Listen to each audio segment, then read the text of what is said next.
Hello friends, I hope आप लोग अच्छे होंगे दोस्तों।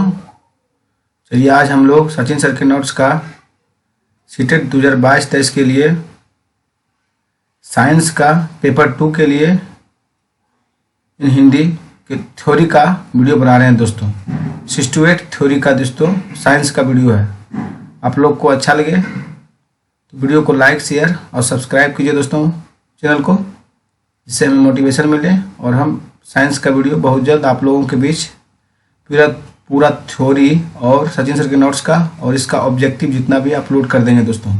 चैनल को सब्सक्राइब कीजिए दोस्तों, एग्जाम्पल 91 को सब्सक्राइब कीजिए दोस्तों। और इसमें अपकमिंग एग्जाम जितना भी दिया गया बैनर में दोस्तों, सबका तैयारी करवाया जाएगा इस पर दोस्तों।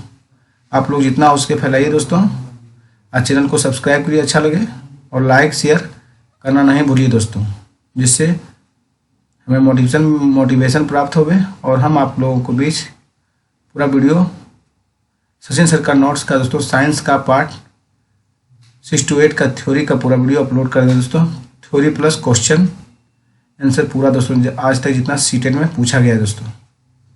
थैंक यू दोस्तों। चलिए स्टार्ट करते हैं। वीडियो पार्ट 2 है दोस्तों ये।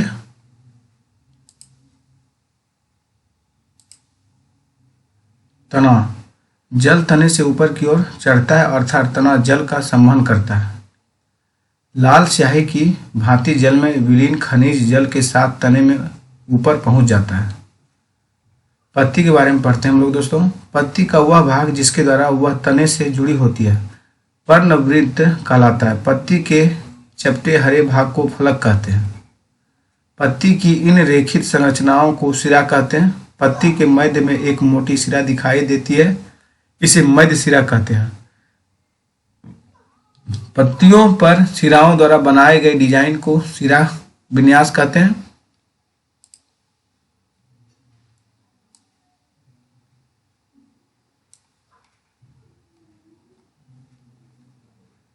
यदि यह डिजाइन मध्य सिरा के दोनों ओर जाल जैसा है तो यह सिरा विन्यास जालिका रूपी कहलाता है।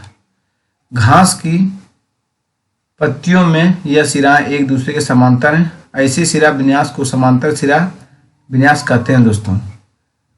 पत्तियां प्रकाश और हरे रंग के एक पदार्थ की उपस्थिति में अपना भोजन बनाती हैं। इस प्रक्रिया में जल एवं कार्बन डाइऑक्साइड का उपयोग करती है। इस प्रक्रम को प्रकाश संश्लेषण कहते हैं। इस प्रक्रम में ऑक्सीजन निष्कासित होती है। पत्तियों द्वारा संश्लेषित भोजन अंततः पौधे के विभिन्न भागों में मंडल के रूप में संग्रहित हो जाता है दोस्तों। मुख्य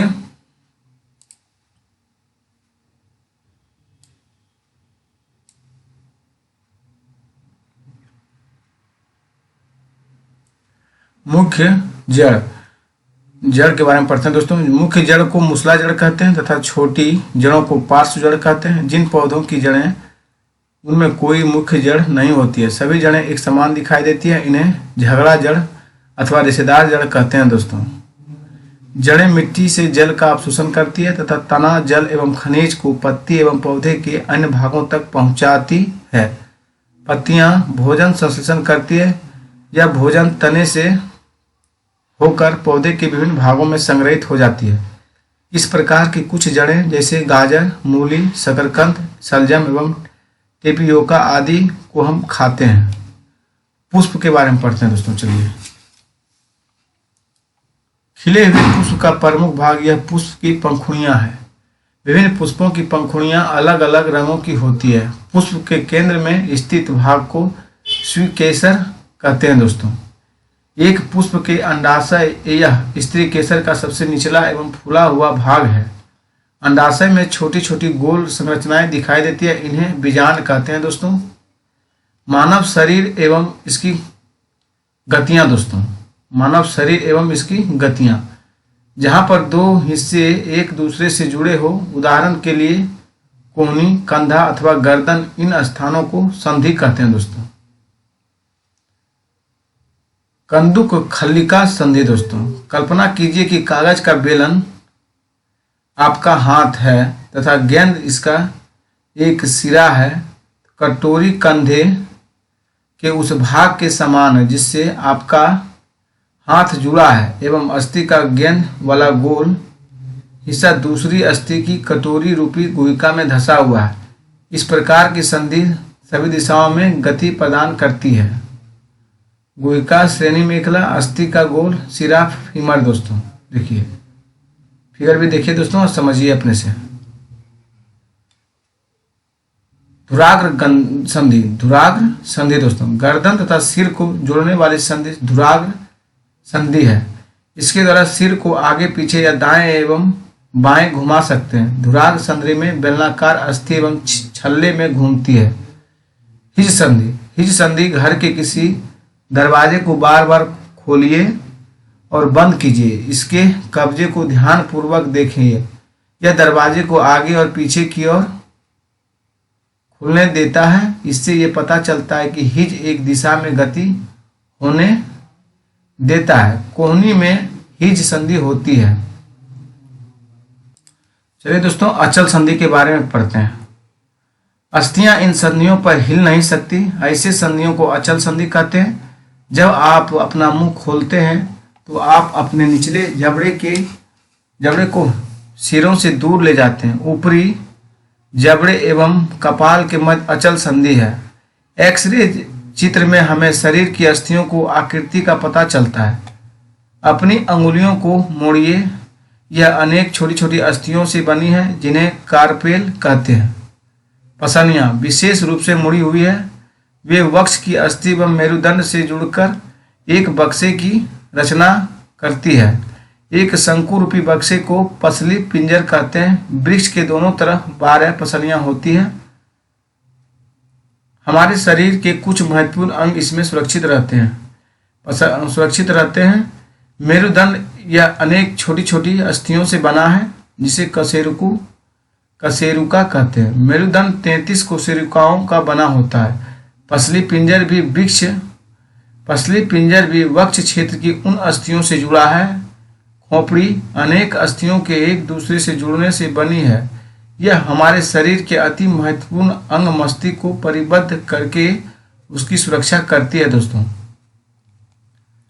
कंकाल के कुछ अतिरिक्त अंग भी हैं जो हड्डियां जितने कठोर नहीं होते और जिन्हें मोड़ा जा सकता उन्हें उपास्थि कहते हैं। दोस्तों कान के ऊपरी भाग में उपस्थित होती है। अस्थि को गति प्रदान करने में 2 पेशियां संयुक्त रूप से कार्य करती है। अपनी ऊपरी भुजा में कुछ परिवर्तन अनुभव करते हैं और दूसरे हाथ से इसे छूकर देखिए। क्या आपको कोई उभरा हुआ भाग दिखाई देता है? इसे पेशी कहते हैं।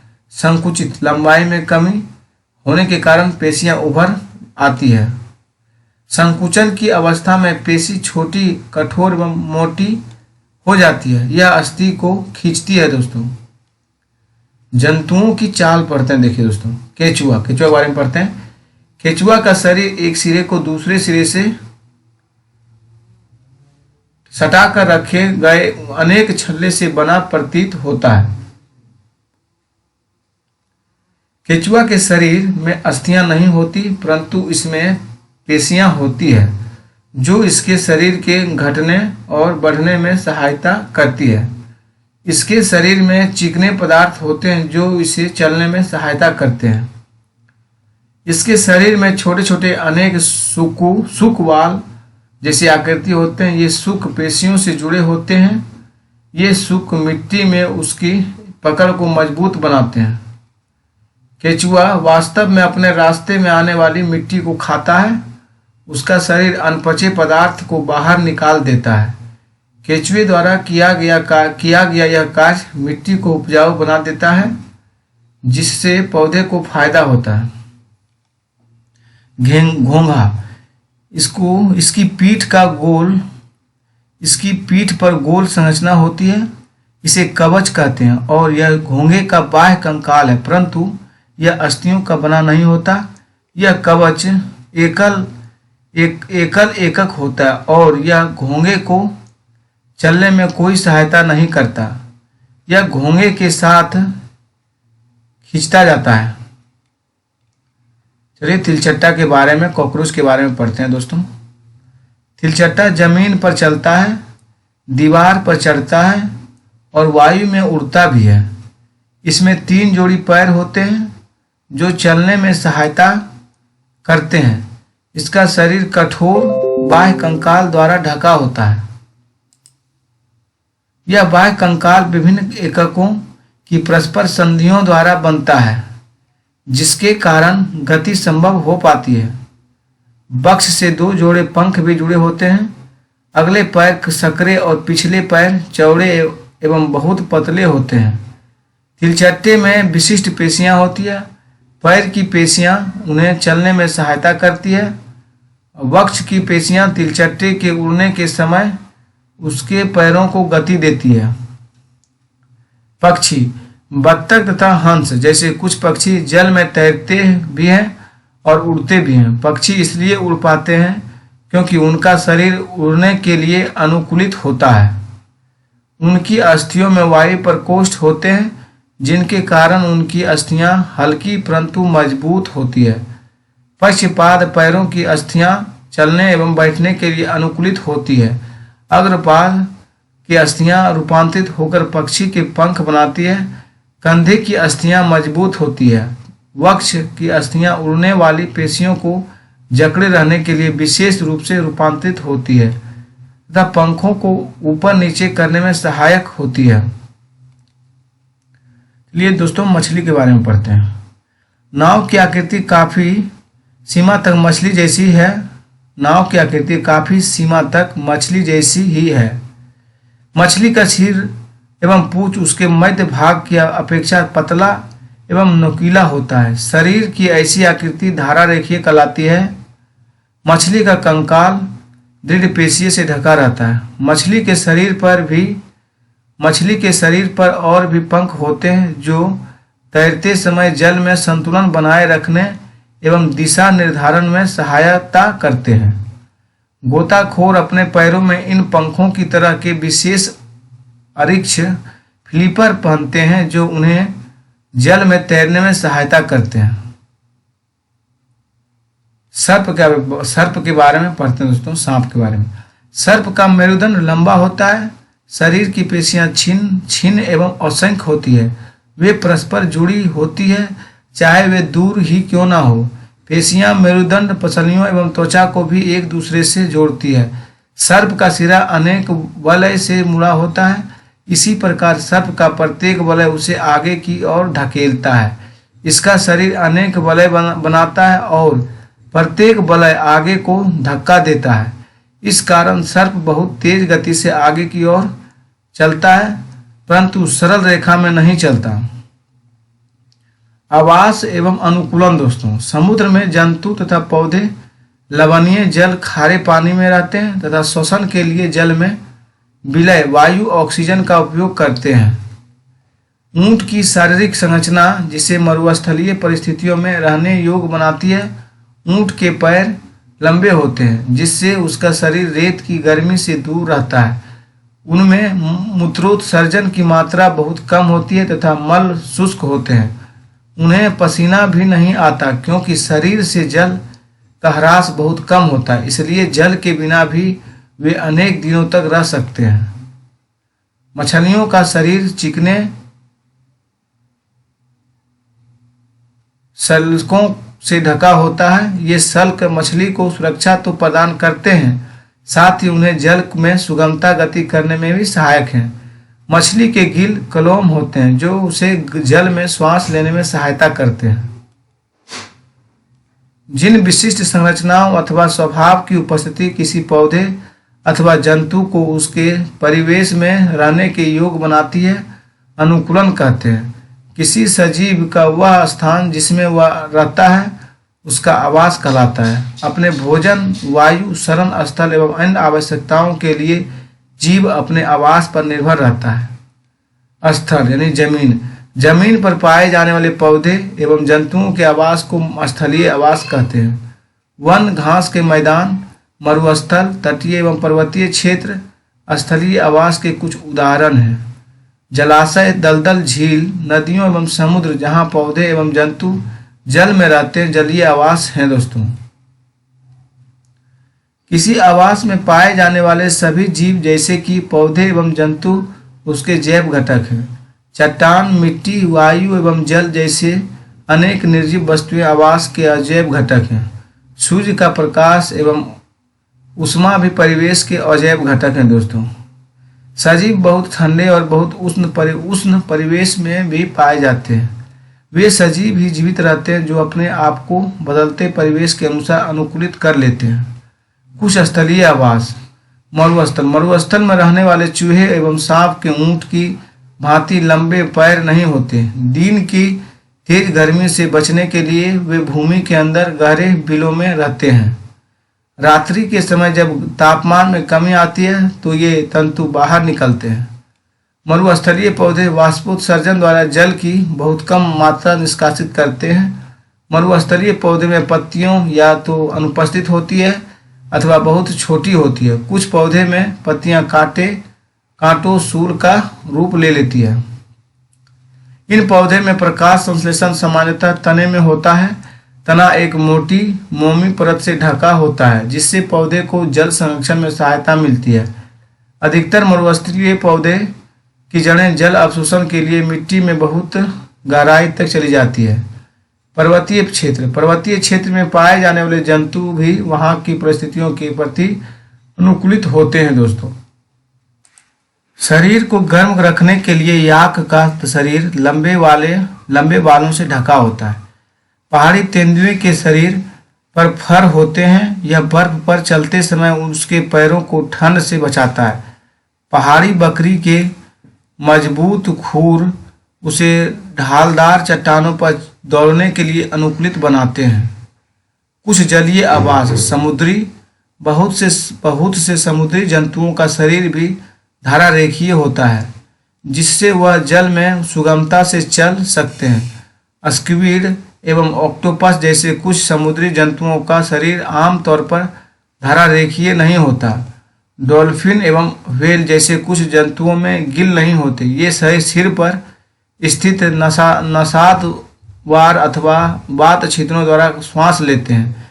ये जल में लंबे समय तक बिना श्वास लिए रह सकते हैं।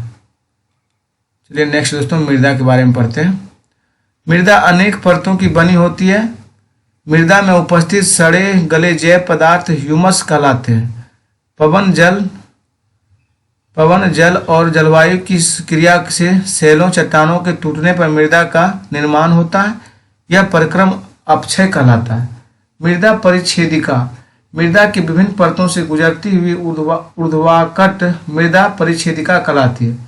प्रत्येक परत स्पर्श गठन, रंग, गहराई और रासायनिक संगठन में भिन्न होती है। ये परतें सनस्तर स्थितियां कहलाती है। मृदा परिच्छेदिका को कुएं की खुदाई करते समय अथवा किसी इमारत की नींव खोदते समय भी देखा जा सकता है। इसे पहाड़ों पर, सड़कों के किनारे अथवा नदियों के खड़े किनारों पर भी देखा जा सकता है।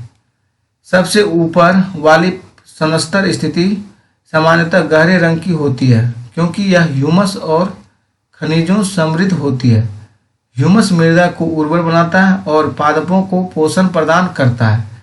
यह परत सामान्यतः मृदु, संरंध्र और अधिक जल को धारण करने वाली होती है। इसे शीर्ष मृदा अथवा सनस्तर स्थिति कहते हैं। छोटे पादपों की जड़ों पूरी तरह से शीर्षा मृदा में रहती है। शीर्षा मृदा में से नीचे की परत में ह्यूमस कम होती है लेकिन खनिज अधिक होते हैं। यह परत सामान्यतः अधिक कठोर और अधिक सहंत घनी होती है और बी सनस्तर स्थिति या मध्य परत कहलाती है। तीसरी परत सी सनस्तर स्थिति कहलाती है जो दरारों और रोग युक्त सेलों के छोटे ढेलों की बनी होती है। इस परत के नीचे आधार सेल होता है जो कठोर होता है और इसे फावड़े से खोदना कठिन होता है। मृदा के प्रकार दोस्तों, सेल कणों और ह्यूमस का मिश्रण मुदा कहलाता है। यदि मृदा में बड़े कणों का अनुपात अधिक होता है तो वह बलुई मृदा कहलाती है। यदि बारीक सूक्ष्म कणों का अनुपात अपेक्षाकृत अधिक होता है तो यह मृदमय मृदा कहलाती है।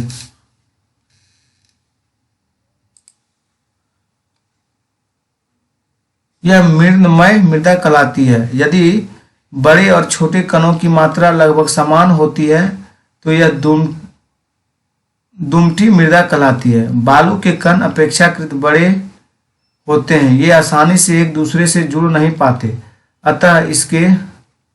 अतः इनके बीच में काफी रिक्त स्थान होती है। ये स्थान वायु से भरे रहते हैं। बलुई मृदा हल्की सुबातित और शुष्क होती है। मृत्तिका चिकनी मिट्टी के कण सूक्ष्म बहुत छोटे होने के कारण परस्पर जुड़े रहते हैं और उनके बीच रिक्त स्थान बहुत कम होता है। चिकनी मिट्टी में वायु कम होती है, लेकिन यह भारी होती है क्योंकि इसमें बलुई मृदा की अपेक्षा अधिक जल रहता है।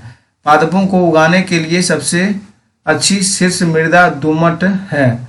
दोमटी मृदा बालू, चिकनी मिट्टी और गाद नामक अन्य प्रकार के मृदा कणों का मिश्रण होती है। मृदा और फसलें। पवन, वर्षा, ताप, प्रकाश और आर्द्रता द्वारा मृदा प्रभावित होता है। ये कुछ प्रमुख जलवायु संबंधी कारक हैं जो मृदा परिच्छेदिका को प्रभावित करते हैं और मृदा संरचना में परिवर्तन लाते हैं। तृणमय और दुमटी मृदा दोनों ही गेहूं और चने जैसी फसलें की खेती के लिए उपयुक्त होती है। ऐसी मृदा की जल धारण क्षमता अच्छी होती है। धान के लिए मृत्तिका एवं जैव पदार्थ से समृद्ध तथा अच्छी जल धारण क्षमता वाली मृदा आदर्श होती है। मसूर और अन्य दालों के लिए दुमटी मृदा की आवश्यकता होती है, जिनमें से जल की निकासी आसानी से हो जाती है। गेहूं जैसी फसलें महीन मृदमय मृदा में उगाई जाती है क्योंकि यह ह्यूमस से समृद्ध और अत्यधिक उर्वर होती है। जीवों में श्वसन। कोशिका में भोजन के विखंडन के प्रक्रम में ऊर्जा मुक्त होती है, इसे कोशिकीय श्वसन कहते हैं। सभी जीवों की कोशिकाओं में कोशिकीय श्वसन होता है। कोशिका के अंदर भोजन ग्लूकोज ऑक्सीजन का उपयोग करके कार्बन डाइऑक्साइड और जल में विखंडित हो जाता है। जब ग्लूकोज का विखंडन ऑक्सीजन के उपयोग द्वारा होता है तो यह वायवीय श्वसन कहलाता है। ऑक्सीजन की अनुपस्थिति में भी भोजन विखंडित हो सकता है, यह प्रक्रम अवायवीय श्वसन कहलाता है। भोजन के लिए विखंडन में ऊर्जा निर्मुक्त होती है। ईस्ट जैसे अनेक जीव वायु की अनुपस्थिति में जीवित रह सकते हैं। ऐसे जीव अवायवीय श्वसन के द्वारा ऊर्जा प्राप्त करते हैं, इन्हें अवायवीय जीव कहते हैं। दोस्तों, ईस्ट एक कोशिकीय जीव है। ईस्ट अवायवीय रूप से श्वसन करते हैं और इस प्रक्रिया के समय एल्कोहल निर्मित रहते हैं, अतः इनका उपयोग शराब, वाइन और बियर बनाने के लिए किया जाता है। हमारी पेशी कोशिकाओं भी अवायवीय रूप से श्वसन कर सकती है, लेकिन ये ऐसा थोड़े समय तक ही कर सकती है। वास्तव में यह प्रक्रम उस समय होता है जब ऑक्सीजन की अस्थायी रूप में कमी हो जाती है। ऐसी स्थितियों में पेशी कोशिकाएं अवायवीय श्वसन द्वारा ऊर्जा की अतिरिक्त मांग को पूरा करती है।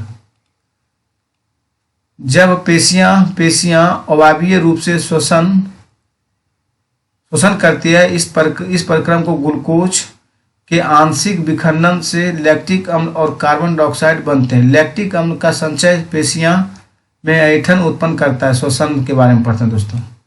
श्वसन या सांस लेने का अर्थ ऑक्सीजन से समृद्ध वायु को अंदर खींचना या ग्रहण करना और कार्बन डाइऑक्साइड की समृद्ध वायु को बाहर निकालना।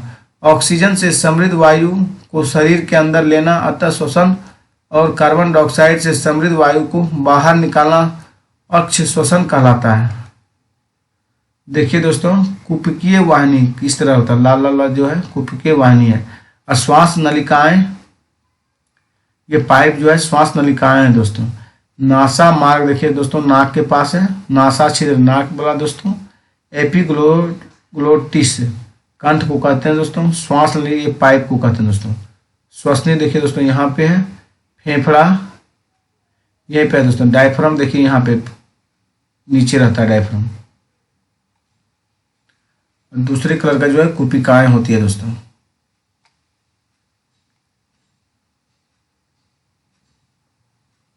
कोई व्यक्ति 1 मिनट में जितनी बार श्वसन करता है वह उसकी श्वसन दर कहलाती है। कोई व्यक्ति विश्राम की अवस्था में 1 मिनट में औसतन 15 से 18 बार सांस अंदर लेता है और बाहर निकालता है। अधिक व्यायाम करने में श्वसन दर 25 बार प्रति मिनट तक बढ़ जाता है। जब हम व्यायाम करते हैं तो हम न केवल तेजी से सांस लेते हैं बल्कि हम गहरी सांस भी लेते हैं और इस प्रकार अधिक ऑक्सीजन ग्रहण करते हैं।